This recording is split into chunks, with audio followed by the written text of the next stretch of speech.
चंचरी भगवत भक्ति भूषण गोस्वामी श्री तुलसीदास जी महाराज कहते हैं, भगवान के भजन के बिना कामनाएं मिटती नहीं है।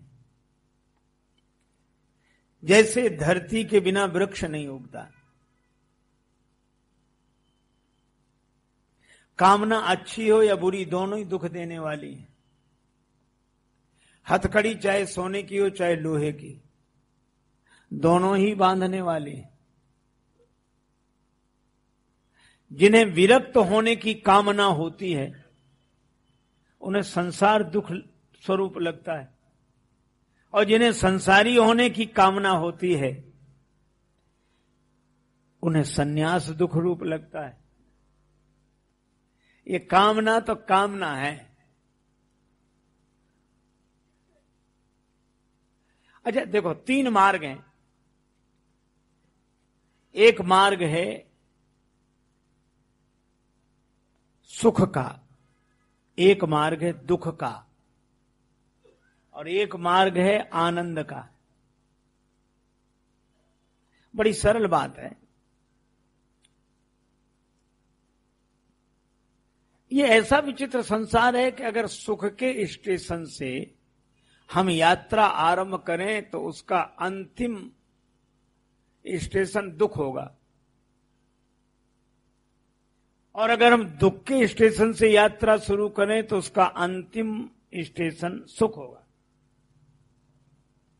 और हम यही करते रहते हैं, सुख से दुख में, दुख से सुख में, सुख से दुख में, दुख से सुख में। सड़क एक ही है, वो सुख दुख से अलग नहीं है और दुख सुख से अलग नहीं है।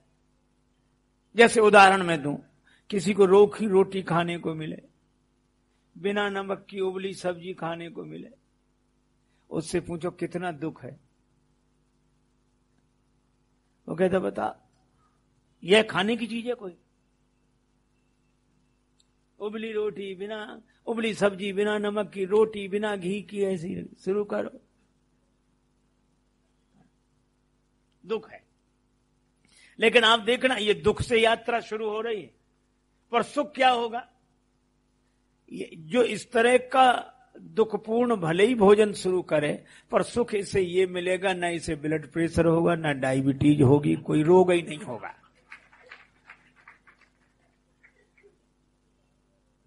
कभी नहीं हो सकता, क्योंकि दुख से शुरू किया तो सुख तक पहुंचेगा, और सुख से शुरू किया दूध, घी और तली हुई सब्जी, पूड़ी, पराठे, बड़ा आनंद आ गया, आनंद आ गया। आ तो गया, लेकिन थोड़े दिन बाद पेट खराब है, गैस हो रही है, ब्लड प्रेशर बन रहा है, डायबिटीज बढ़ रही। देखो भैया, अगर सुख से शुरू करोगे तो दुख तक जाना पड़ेगा, और दुख से शुरू करोगे तो सुख तक जाना पड़ेगा। ये निश्चित बात है। पर एक मार्ग दुख सुख का नहीं, आनंद का मार्ग है। भगवान का भजन न सुख पाने के लिए है,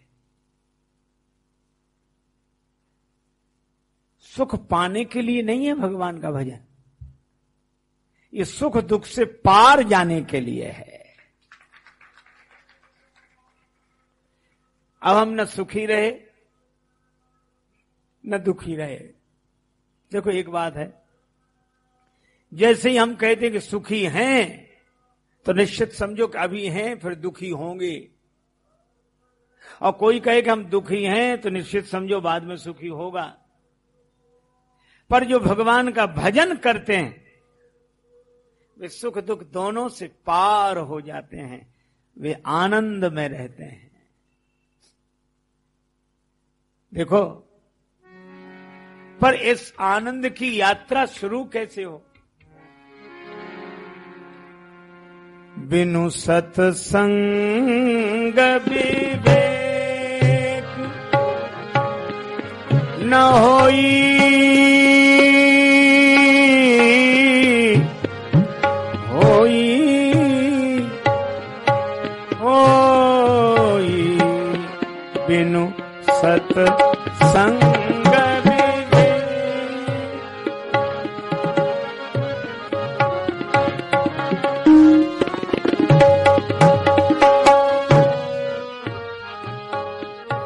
विवेक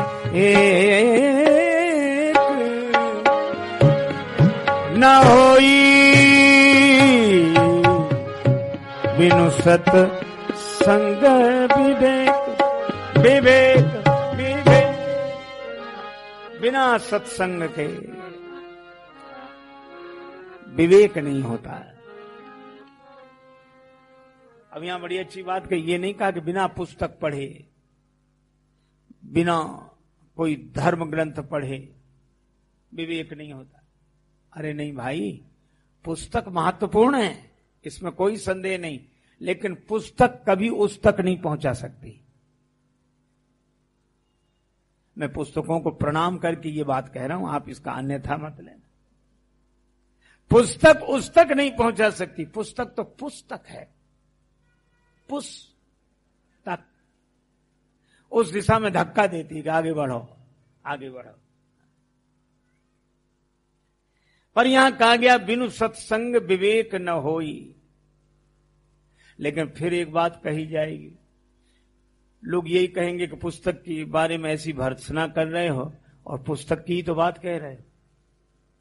बिनु सत्संग विवेक न हो, पुस्तकों की महिमा है। मैंने पहले भी कहा, आप ऐसे समझो जैसे आपको ट्रेन पकड़नी हो, रायपुर स्टेशन पर जाना हो और रेलवे टाइम टेबल आपके पास हो, तो आप पढ़कर पन्ना पलट कर, हाँ ये ट्रेन है, ये इतने बजे है, स्टेशन पर ये मिलेगी। कितनी सारी ट्रेनों का पता बता देता है, वो बताता है कि नहीं? पर रेलवे टाइम टेबल में सभी ट्रेनें हैं, पर क्या उस रेलवे टाइम टेबल में एक भी ट्रेन आ सकती है? ट्रेन का एक पुर्जा नहीं आ सकता। अच्छा, जिसमें है नहीं उसी में सब दिखाई दे रहा है। भगवान श्री रामकृष्ण देव कहते थे कि पंचांग बता देता है कि इतनी वर्षा होगी और इस समय होगी, पर पूरे पंचांग को निचोड़ डालो, एक बूंद भी पानी नहीं गिरता है। तो उससे पानी की सूचना मिलती, पानी नहीं। इसी तरह पुस्तकों से परमात्मा की सूचना मिलती है, परमात्मा नहीं। और इसी तरह रेलवे टाइम टेबल से रेल की सूचना मिलती है, रेल नहीं। सूचना के आधार पर हमें स्टेशन जाना होता है। इसीलिए यहां कहा गया बिनु सत्संग विवेक न होई। सत का संग किए बिना विवेक नहीं होगा। बड़ी टेढ़ी बात है भाई। संसार में सत्य क्या है खोजो। महापुरुषों ने बड़े सहज ढंग से समझाया। महापुरुषों ने कहा कि जो न बदले वो सत्य, जो न बदले वो सत्य। अब फिर खोज शुरू हुई कि कौन सी ऐसी चीज है जो नहीं बदलती। शरीर बदलता है, मन बदलता है, बुद्धि बदलती है, चित्त बदलता है, अहंकार बदलता है, पर इन बदलने वालों को देखने वाला नहीं बदलता। जो इनको देख रहा है वह नहीं बदलता। एक महात्मा कहते थे, देखो देखो देखने वाले को देखो, जो नहीं बदलता वही सत्य है। चलो अब ये कठिन बात हो गई। हमको एक महात्मा कहते थे कि परमात्मा का मिलना इतना आसान है जिसकी आसानी ही परेशानी है।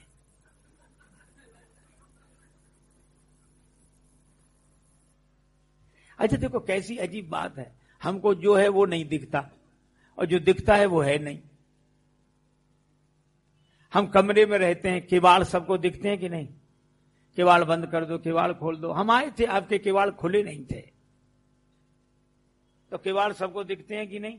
किवाड़ का ज्ञान सबको है कि नहीं? लेकिन किवाड़ काहे के है? का लकड़ी के। अच्छा लकड़ी के हैं किवाड़, तो किवाड़ों से लकड़ी अलग करो। नहीं नहीं, वो किवाड़ में लकड़ी है तो किवाड़ों को अलग करो, हो सकते हैं अलग। तो इससे सिद्ध क्या हुआ कि किवाड़ है ही नहीं, लकड़ी ही है। किवाड़ नहीं है, लकड़ी है। इसी तरह एक आदमी की खो गई अंगूठी, बोले बाबा अंगूठी कहां खो गई, मिल जाए तो बताओ, मिल जाए तो बताओ। महात्मा बोले अंगूठी हम बता देंगे कहाँ मिलेगी। बोले कहाँ है, जेब में कि संदूक में कि तकिए के नीचे। तो बोले अंगूठी कहीं भी हो, पर अंगूठी जहां भी होगी सोने में ही होगी, सोने से अलग नहीं हो सकती। तो अब ये बताओ भाई, सोना है कि अंगूठी? न अंगूठी है, न कंगन है, न जंजीर है, सोना है। इसी तरह न किवाड़ है, न मेज है, न कुर्सी है, न फर्नीचर है, लकड़ी है। ठीक है। एक आदमी घड़ा बेच रहा था, कितने का दिया? का 2 रुपए का। अरे कुछ कम कर लो। बोले हम 2 पैसे कम नहीं करेंगे। बोले बिल्कुल सोना बनाए हो। तो बोला तुमने क्या इसे बिल्कुल मिट्टी ही समझ रखा है? अब घड़े में सिवा मिट्टी के क्या है? तो जैसे मिट्टी है, घड़ा नहीं। ठीक है। जैसे सोना है, आभूषण नहीं। जैसे लकड़ी है, फर्नीचर नहीं। इसी तरह परमात्मा है, जगत नहीं। परमात्मा ही इतने रूपों में प्रकट हो गया है, यही उसकी लीला है। उसी ने सब बनाया है, वही सब कुछ बना है। वही साक्षी सभी का, लग करो निज आत्म का चिंतन। तो जो बना है उसे देखो, जिस रूप में बना है उसे मत देखो। लकड़ी को देखो, किवाड़ नहीं। सोने को देखो, आभूषणों को नहीं। इसी तरह मैं कहता हूं, परमात्मा को देखो, जगत को नहीं।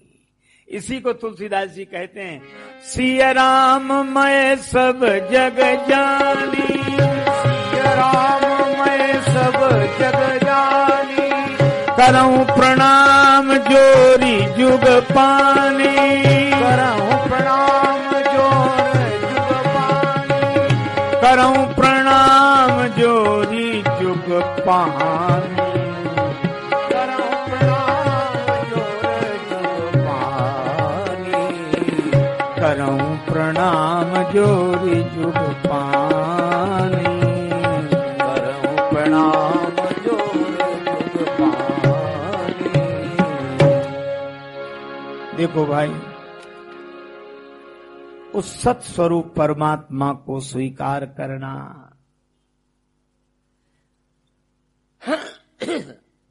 अच्छा देखो, एक बात और बताएं आपको।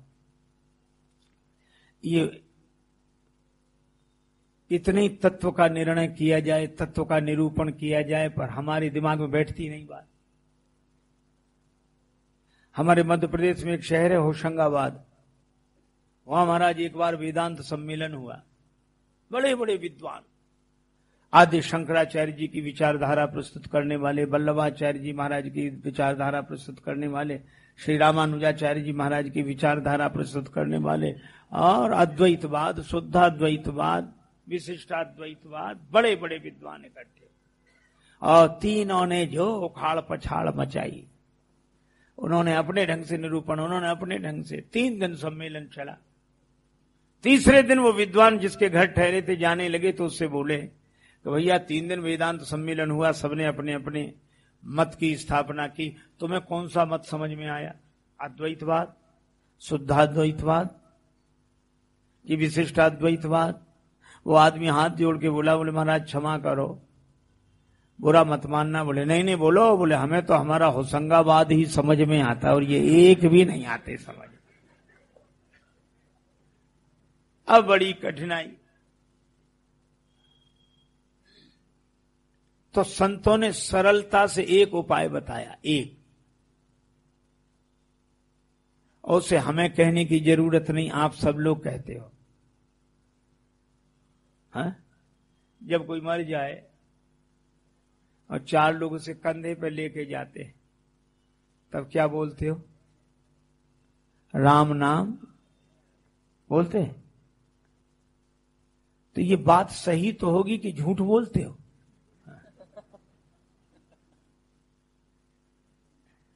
अरे भैया यही सत्य है। देखो, एक महात्मा कह रहे थे सब मुर्दा हैं। कबीरदास जी कहते देखो रे मुर्दों का बाजार। अरे हमने कहा ऐसा नहीं महाराज। तो एक महात्मा बोले हम समझाएं तुम्हें? हम क्या समझाओ? तो कहने लगे सुनो, सही बात यह है कि जो आज मुर्दा दिख रहा है, ये भूतकाल का जिंदा है कि नहीं? तो हमने कहा हाँ, भूतकाल का जिंदा है, अभी का मुर्दा है।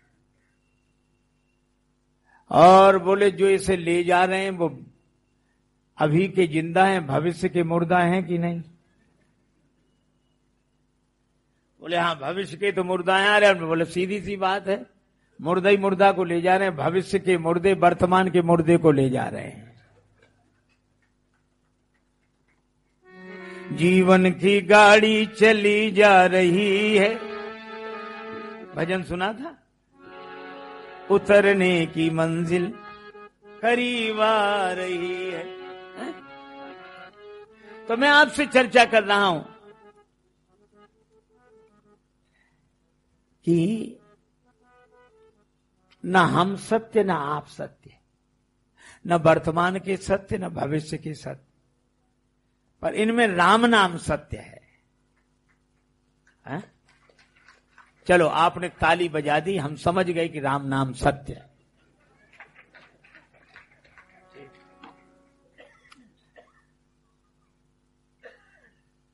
लेकिन लोग बड़े अजीब हैं, इधर से तो जाते राम राम सत्य, राम राम सत्य, सत्य बोले मुख राम राम सत्य, और वहां मुर्दे को जैसे ही चिता पे रखा फिर नहीं बोलते, फिर तो इन्हें चुप बैठना मुश्किल होता है, फिर किसी को बुलाएंगे, धीरे से कोई देख भी ना ले, वो आ जाएगा पास, फिर कहेंगे तुम्हें कब पता लगा इसके मरने का? वो कहता कुछ ना पूछो, इसको भी आज ही मरना था, हमें जरूरी काम से जाना था और ये मर गया तो आना पड़ा, नहीं आओ तो अच्छा भी नहीं लगता। एक बोला कि हमारे तो कारीगर वहां खड़े होंगे, मकान बन रहा था, कारीगर वहां खड़े, हम यहां अटके पड़े। एक बोला हमें दुकान खोलनी थी, ग्राहक वहां खड़े। पर एक आदमी ने तो हद कर दी, सरकारी नौकरी में था, कहने लगा क्या बताएं, बोले कुछ तो। एक बोला हमें तो बिजली का बिल जमा करने जाना, हम नहीं गए, अगली बार पेनाल्टी देनी पड़ेगी, तो ये आएगा पेनाल्टी देने। और उस सरकारी नौकरी वाले ने तो हद कर दी, बोले क्या तुम लोग बात करते हो, इसको मरना था तो संडे को नहीं मर सकता था? कहां मंडे को मर गया बेदर्दी, हमारी तो एक दिन की छुट्टी थी, इसने उसकी भी छुट्टी कर दी। ऐसी बातें करते, पर नहीं भाई, वो अंतिम संदेश दिया जा रहा है। पर लोग क्या कहते हैं कि दुनिया वाले भी बड़े अजीब हैं। कहा क्यों? कहा अजीब इसलिए हैं कि जब बेचारा कुछ कर सकता था, हिलडुल सकता था, तब तो कहा दुकान सत्य, मकान सत्य, और जब बेचारा मर गया, कुछ करने लायक नहीं बचा, तो कहने लगे अब राम नाम सत्य।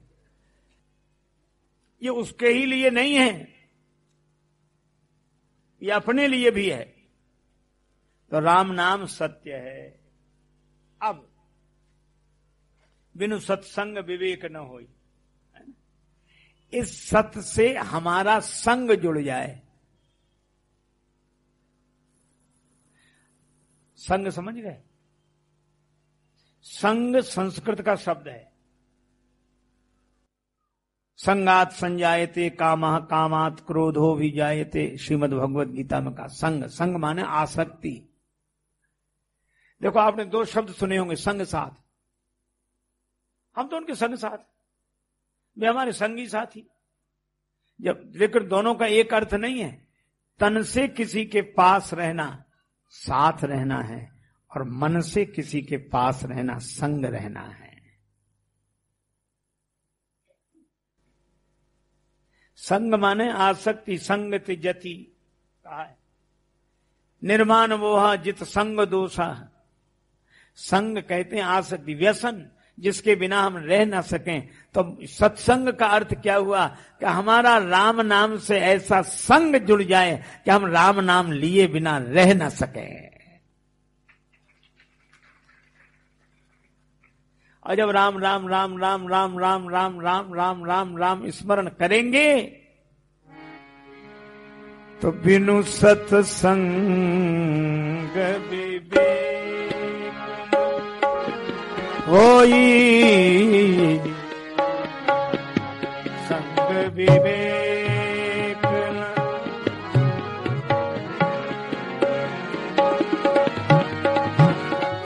विवेक न होई हो सत्संग सत्संग विवेक सत्संग विवेक सत्संग विवेक बिनु सत्संग विवेक न होई।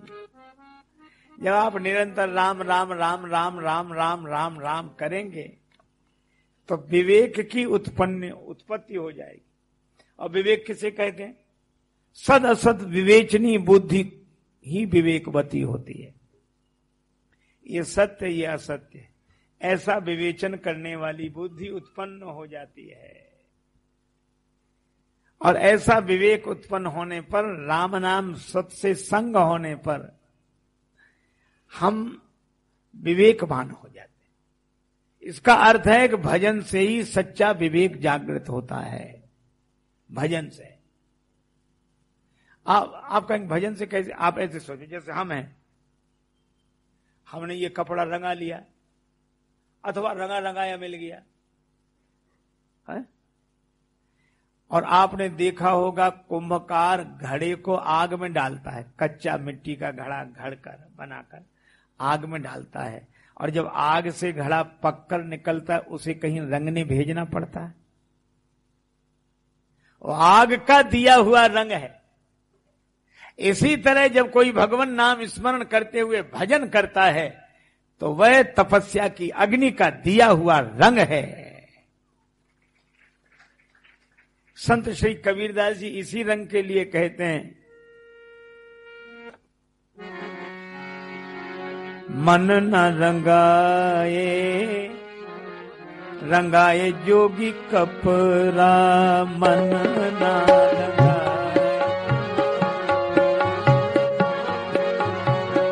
रंगाए जोगी कपड़ा, रंगाए जोगी कपड़ा, मन न रंगाए रंगाए जोगी।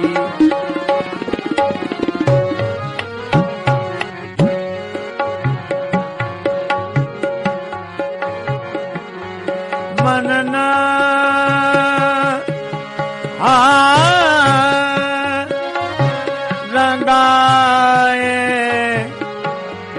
रंगाए जोगी कपड़ा, मन न रंगाए रंगाए।